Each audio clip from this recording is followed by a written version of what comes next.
welcome back to May in Bloom. First of all, I hope you're doing well. I hope everything on your side is going as softly, as kindly, and gently as it possibly can, and that you're kicking ass and not taking shit at the same time, but staying grounded and kind to yourself. I'm really missing making some content for you guys.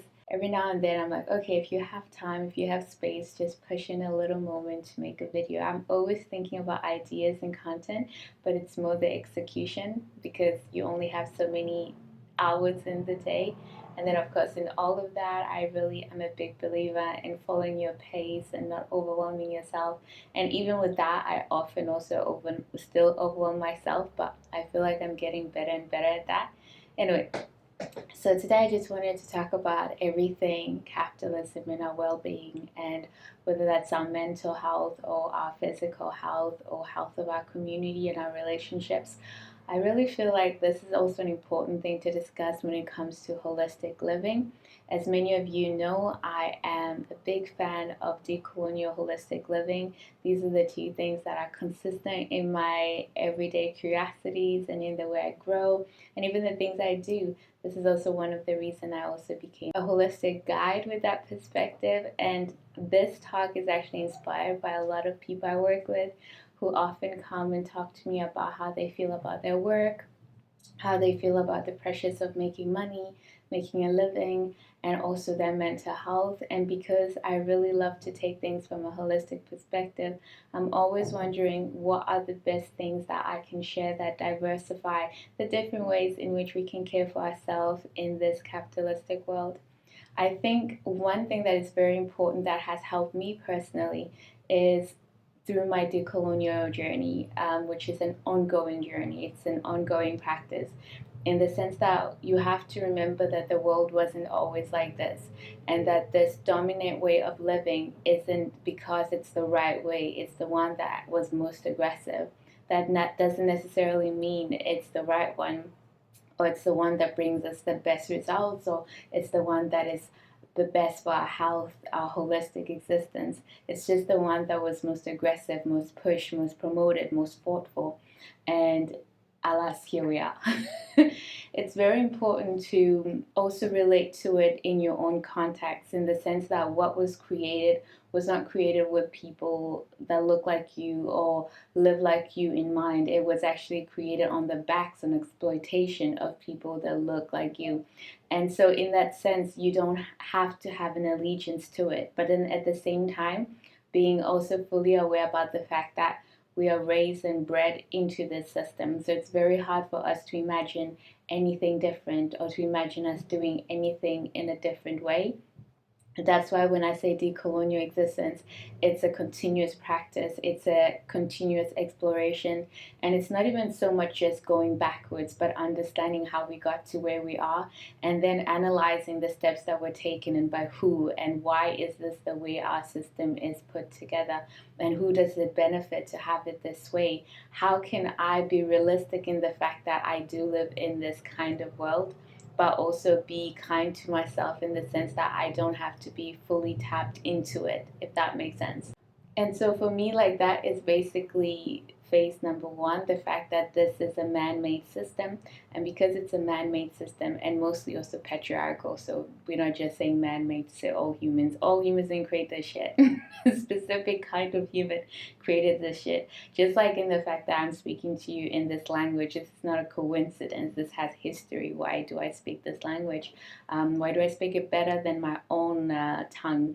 So there's a lot of things that we can be aware of because of their context, and then because we understand the context, we know better how to maneuver those spaces.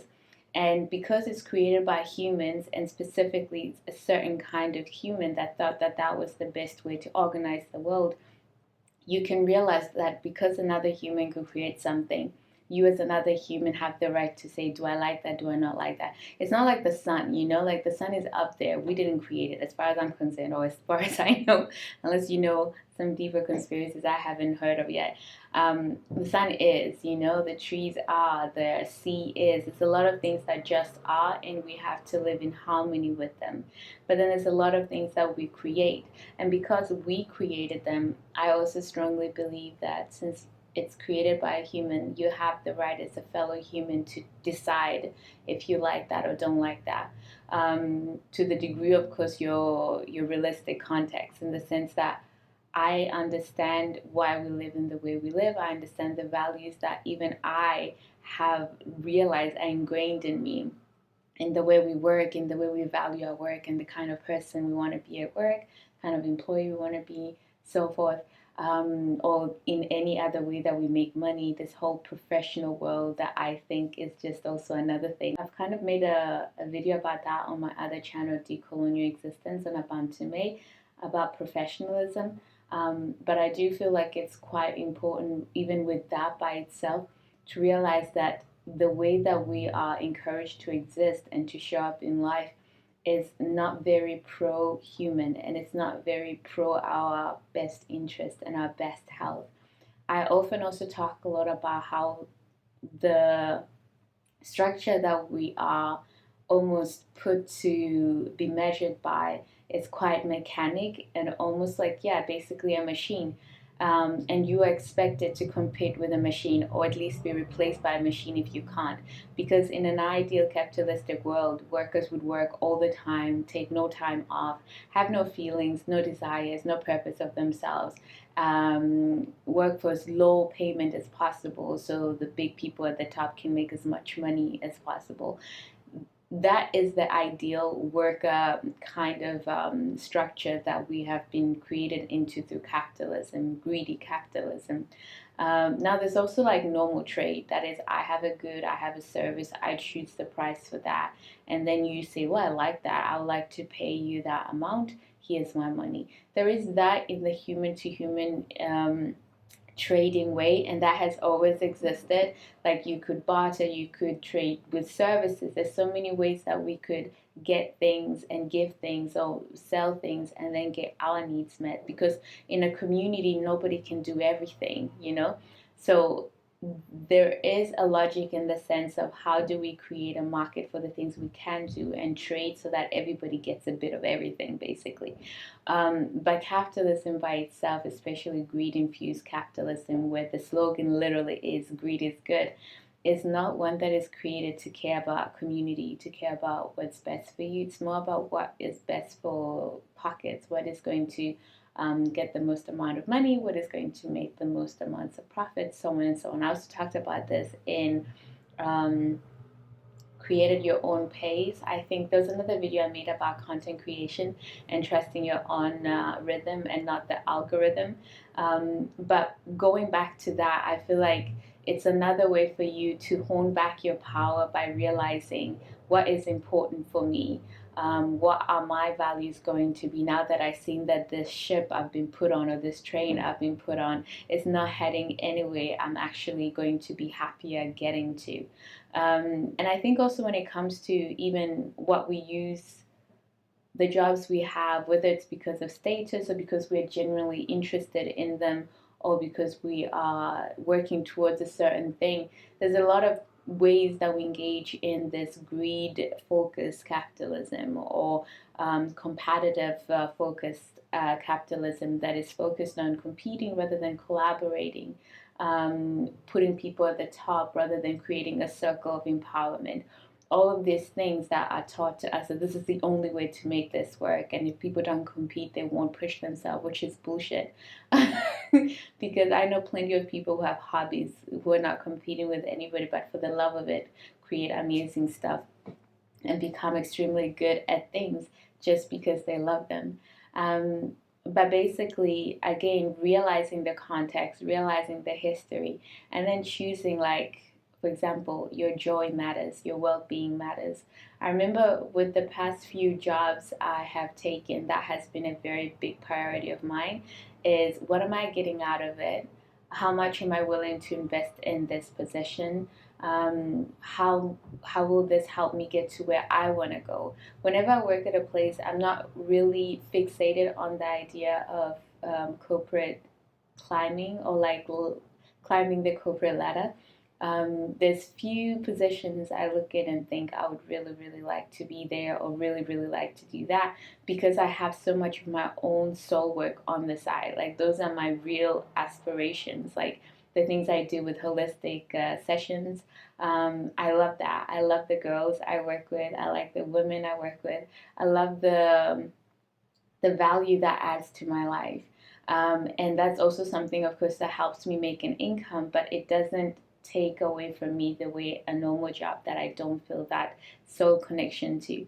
So because I have that, which I guess would be another advice, that make sure you have something else that replenishes you. Make sure you have something else that restores your energy, your faith in humanity, your faith in yourself, on the side. And for me, those are my passion work. Those are Bloom Baby Bloom. Those are all the projects I continuously do, and want to continue doing. And everything else I do as my full-time job is a way to carve my way of existing in this system to the degree that I can do the things that I love to do on the side, or eventually full and be sustained by them. Like I've said also, my ideal life is a life in which I have many streams of income. I don't particularly want to do just one specific thing. And throughout the years, I've been venturing and exploring the different ways I can create different kinds of incomes, different kinds of skills that I later on can monetize.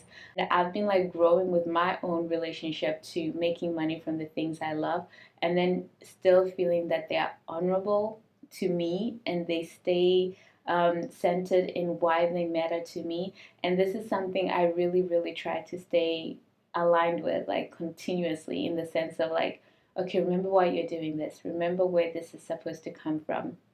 Remember why you want to give these services. Because I think there's a way for us to make money, there's a way for us to do work without killing ourselves, without killing our souls.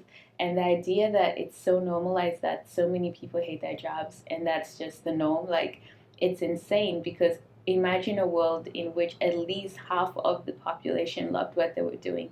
What kind of people would we meet in the morning when we were going to work or commuting to work? What kind of people would we meet at this different workplaces, whether it's a restaurant or an office or customer service, if people were actually encouraged to seek jobs that make them also feel fulfilled and not just drained?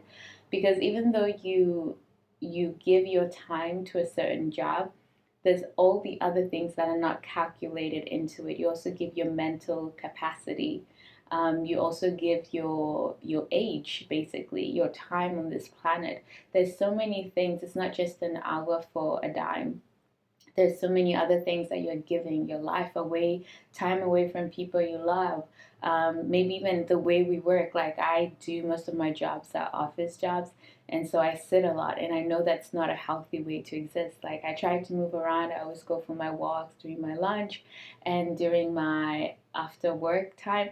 I try to be as active as possible. I go on hikes. There's so many things I do to try and counteract the fact that I spend so much time staring at a screen and working on a computer on my butt. So basically, there's so much you sell beyond just your time. Even the time preparing for work, even the clothes you buy, all the extra things you do to feel like you look professional or presentable. If you have to show up, thank God we still don't have to show up at my job, and I hope it stays like that, because I definitely prefer that. I'm not a big office kind of person. But there's a lot of things I've put in place that take care of me. For example, preferring jobs where I can work from home, preferring jobs that don't have a lot of over interaction, because I don't like that, and that weighs down on who I am as a person. Preferring jobs where the stress is manageable. So, for example, if I'm being offered a position or promotion, which is something that recently happened, I have to always weigh the fact that, is this going to add more stress compared to the pay you might get? Because that for me is more important than the pay, especially depending on how long I'm going to do that. Another thing I try to do to care for myself in this context of the world is, instead of the idea that you work hardcore for so many years and then you retire, I practice intervals of retirement or breaks. So I think I mentioned this in another video where I was talking about soul work versus a job. But I think that's also another way that you take care of yourself as a person, deciding that you don't have to follow the idea. At least for me, I'm not interested in building a fancy CV or resume. I don't know in English, I think it's resume. I'm not interested in building like an impressive resume that I can show off to my future employer. Look at me, look at all the things I've done. I'm more like collecting skills, and I know how to put those skills together and create a job for myself or a position for myself somewhere. Like that's what I'm really interested in. So because of that, I don't feel too tied to the idea that you have to fill in every spot. You have to explain each spot. And even if you have to, like for me, if I take time off, I'm always doing all the other stuff I do on the side, whether it's my holistic sessions or it's being creative and building community around art that is transformative. There's so many things I do on the side that I can still feel like that was always current. That's always persistent, regardless of what other job I have on the side. Um, so that's another way that I find not only meaning, which is good for my mental health, but also give myself a break when I feel like that's enough. Like, let me do something different. Let me take 3 months off or 4 months off and focus only on things that bring me joy. And also, even the way I live, like, I don't have a lot of heavy, burdensome things. There's a lot of things that I don't have because of the life I've chosen, and that's entirely up to you. If you want a very traditional life, you want to have I don't know, like a mortgage, a house, a car, all of this stuff, you will have to exist in this game a different way. But because there are other things that are more important to me, you decide what is more important to you. You can kind of like say, okay, because I don't need that, I won't need to do more of that. Or because I don't need to have a house right now, I won't have to work that much or force myself to do a job beyond the point where I don't want to do it anymore, or hate it at the very end. Because of course, every day, every now and then, you have a day where like I can't be bothered. Um, but to detest your job, to hate it every day and go in every day, I feel like that's such a painful way to exist. And you should definitely take that seriously. And even if people around you say, oh, that's the way it is, everybody hates that job, don't normalize that because it's destructive to your soul. I always think about us when we were kids. I think about us when we came to this world as new souls, and all the joy and energy we had, all the desires and curiosity. And then I see us at this age, or even when I see other people I grew up with, and I wonder how much of that light did you keep? How much of that light was sucked out of you or killed out of you? And that for me is the biggest kind of living death that we experience, you know? So I always think about that, even for myself, that I want to go through life, I want to experience a lot of things, and I've had a lot of challenges, painful experiences. But at the same time, I'm always wondering, do I still have my light on? Do I still have a light shining inside me? And can I share that light in a different way for other people? Can I seek other people who are also working hard to keep that light? I don't want us to come to this earth and we're just crushed, and then you leave this earth exhausted and over it. like what would the point be? So that's another thing I also think about, that there's so many things you can get used to, whether it's an unhealthy relationship or community or family, but also even your job, that just kills your soul, and every day you just become more and more compliant. But at the end of the day, you are literally participating in your own soul suicide. And maybe you get a good pay, maybe you have a great status in your surrounding circle. But if at the end of the day you don't like who you are, at the end of the day you're compensating for the fact that you hate your job so much by engaging in more destructive behaviors after work, whether it's binge drinking or eating or drugs, or perhaps like sexual behaviors, anything else that you might do on the side, shopping. There's so many ways we compensate for that hate. It doesn't just go down and we're like, oh, and then I go home and I have a productive, lovely day. No, you are going to find a way to dull down that pain, that dissatisfaction. So at the end of the day, you have to be honest with yourself and ask yourself, is this worth it for me? Is it really worth it for me? What am I getting out of this sacrifice? Because that's what you are doing. So for me, I try to live with it from a space of, this is what is important for me, and this is what I'm going to do to protect what is important for me.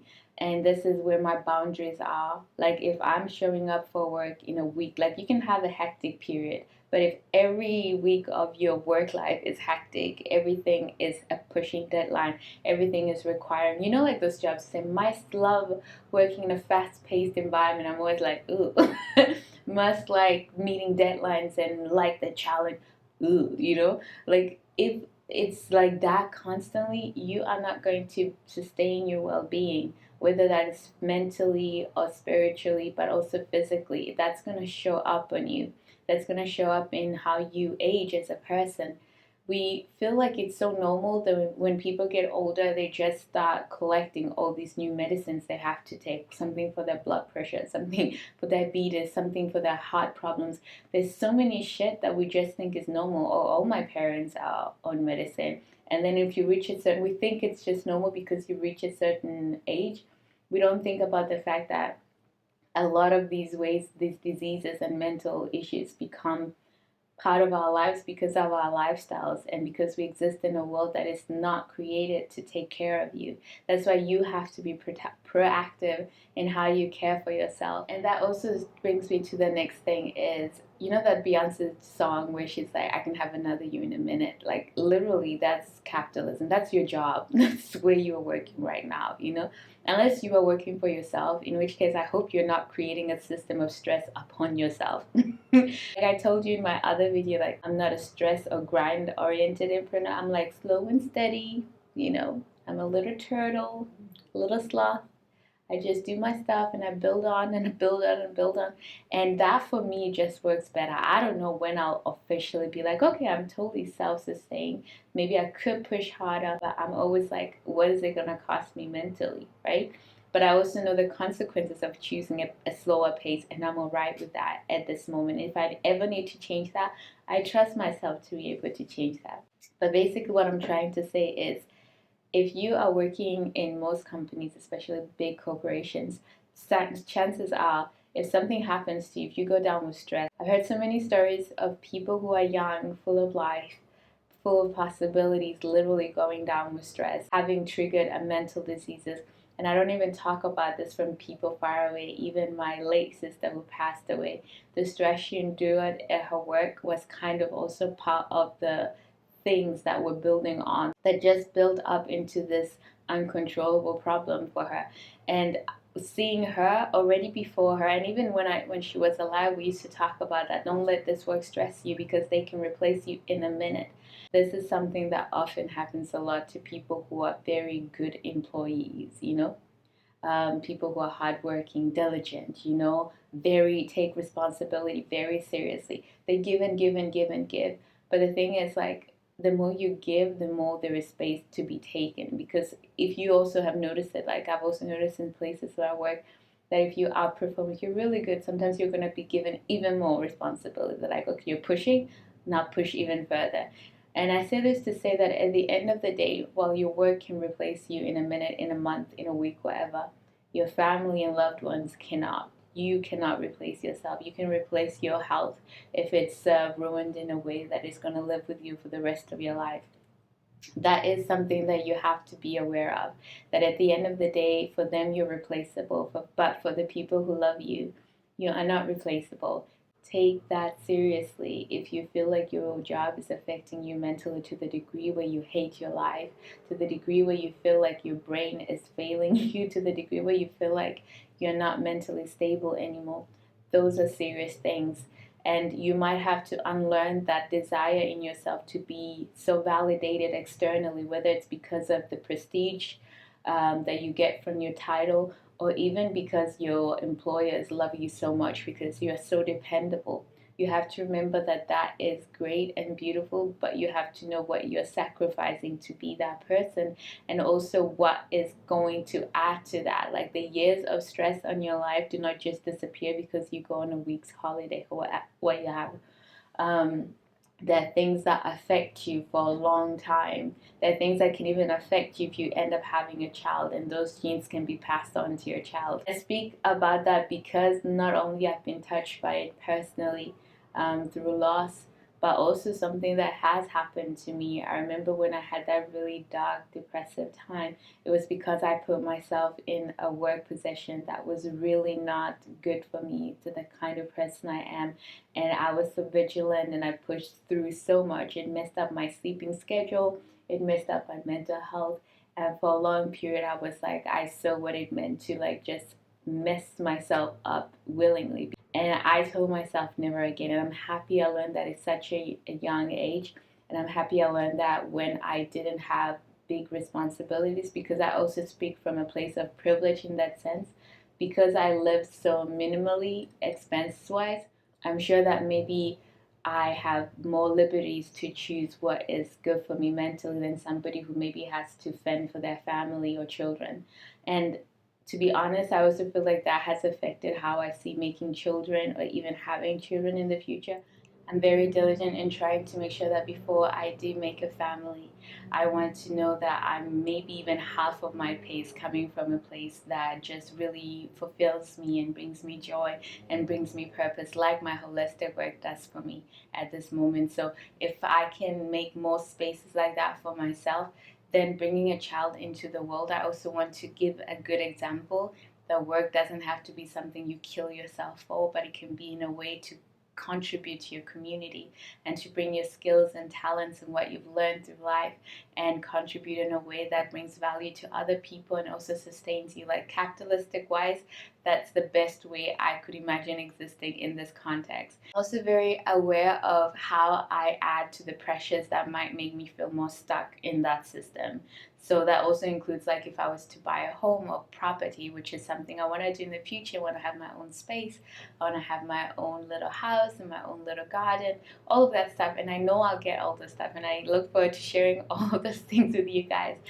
But I'm also very adamant on how am I going to get there and what kind of state, mentally, physically, emotionally, and spiritually am I going to be in to get to those things. You know, I'm always like being aware of the holisticness of that journey and that cost for me. I feel like that kind of segues well into the idea of reminding you to define your own success and define how you want to get to your own success.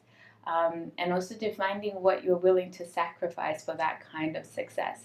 Are you dreaming big because that's honest to you? Or are you dreaming big because you feel like that's what you're supposed to do? Because not all of us need to be the next Bezos or what have you, or Beyonce's. Like if you are a singer or if you're creative in other ways, you don't have to be the next Picasso, what have you. Like the idea that you're only great if you're great internationally. Like I want to conquer the world, I want to build an empire.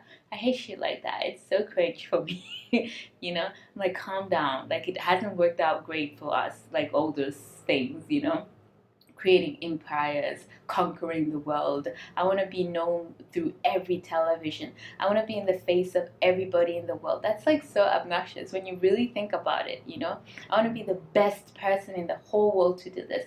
Why? Why you can't be the best in your community, where you live, in your country? Like there's something so aggressive and dominating. I'm not against you wanting to be the best you can be, you doing the best job you can do at things that you love or the things that challenge you.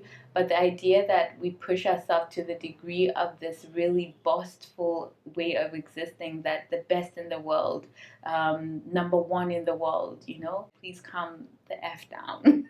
You don't have to be everything and everywhere and known by everyone, you know? One of my favorite things is randomly falling on a community I didn't even know existed, where they have a fandom for something I didn't even know existed. I'm like, oh, nice, you know? Like there's something cool about that we exist on this planet, all of us, but there's space in all our communities for everything we need to do. Like imagine that instead of like having one restaurant that you push on every continent, everyone, but every little area had their own culture, their way of doing things, their own singers and painters and designers. And then when you visit the world, you'll just be exploring all these beautiful ways that humans have come up to exist and create and share. Instead, we all are aiming to be like there, like this little like tip at the top of the pyramid, like just fighting our way to the top. And I'm like, okay, guys, have fun. I'm gonna stay right here. I love it here. I want to build a little niche community. I want to offer my services to a niche community of people who relate to the things I talk about. I want to create art inspired by my friends, by my siblings, by my mom, my aunts. I want to write books for my nephews. I want to do things on that level. And I think that has been such a liberating way of re engaging with capitalism or the idea of success, is redefining it in the sense that I want to create things that matter to the people that matter to me. Right? Imagine that. Localize your aspirations, localize your ambitions, and your definition of success. The idea that I could write something that one day my nieces or nephews will sit and read and feel inspired or loved or seen through, that matters a lot to me. And if other little kids, boys and girls, whatever around the world do, great. But I'm not going to set out with, I want to be in 50,000 stores by the end. Why? Why that? Why? But why? You know, you're speaking the colonizer's word. You know, this idea that you have to be everywhere, you have to be so big, and you have to be so successful and so renowned, and all the awards. I mean, it's nice to look at all that stuff, but I think for the everyday person, like having those aspirations is just really demotivating, because it will make you miss out on what you actually can contribute on a local level, because you think that success has to be so grand and so big. So when it comes to then capitalism and our health and our mental state, even the way you engage in it, the way you live with it, you can reassess, what do you actually need from that. Do you really need a big house? How big of a house do you need? Do you really need a car? You know, do you really need all those things that you see maybe on social media or your colleagues or friends have? Will those things actually make you happy? You know, is there a way that you can exist that feels more true to you, more authentic to you? And by being engaged and intentional about those choices, I feel like you can navigate this world, as messed up as it's created and linked together, in a way that has integrity to you as a person. And because more people disengage from the big narrative, there'll be more smaller narratives that we can engage with, that feel more at home, that feel more comforting and more realistic, but also inspiring, because they're not crazy, right? Basically, the bottom line is, redefine your own success, question the narrative and who created, question the pace and paths that have been given to you and the ways you expected to engage in capitalism or even employee employer culture. Realize that all these dominating relationships and way of existing with each other that are created by the exploiter and the exploited are not healthy, and you don't have to engage in them in a way that damages your soul, damages your light, damages your will to live. And I say that even laughing, but it's really serious. Like that, people out here literally taking their lives because of how much they hate how things are set up on this planet, hate their jobs, hate what they have to do to just stay here. You know, I have a bird outside where I live building a nest because it's like, you know, it's mating season. Do you say that if it's birds? I hope you do. Anyway, you get what I mean. And it just like collected what it needed, made its little nest, you know, it's snugged up, ready to take care of its little eggs, and that's about it. When that's done, it will go on to the next thing. Didn't have to pay shit but the energy it took to build its house. And then I think about us, the most intelligent, amazing species here, and we literally are not allowed to eat or live anyway unless we sacrifice our blood and sweat for it. I'm not saying like just exist, because that would also be detrimental to you. And the idea that if we don't have this, people are just gonna lay down and be useless pieces of shit. I feel like it's a very anti-human sentiment. Like people who think like that are because they don't actually see the human as this creature that is brought into the world full of energy, desires, and wants. They naturally see humans as something bad, evil, that has to be corrected, rather either through religion or through the government or through social and traditional norms. There is this way of looking at the being as already not good enough, as already conniving and planning to destroy stuff. And I don't believe in that. I believe that when a human is well taken care of, raised in a healthy environment, raised with love and respect, raised in a community that they know they belong to and can contribute to, that human would also, of course, want to amplify that, add to that.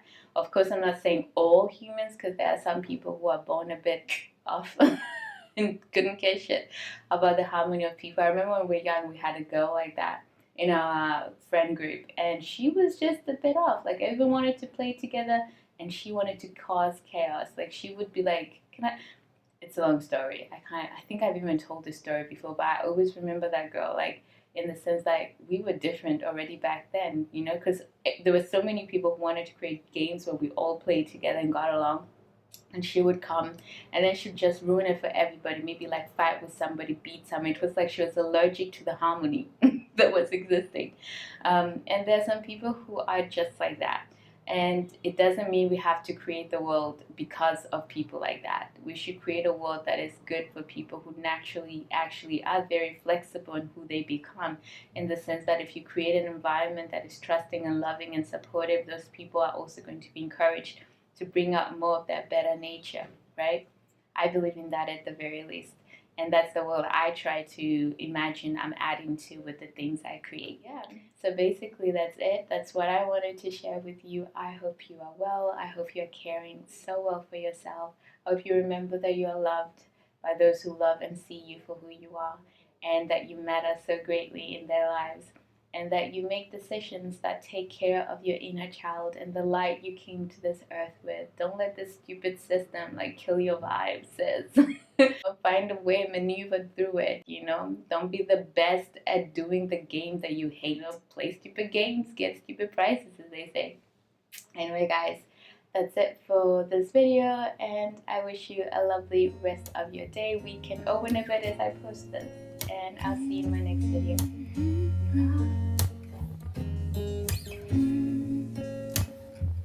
When I was younger and I didn't know better,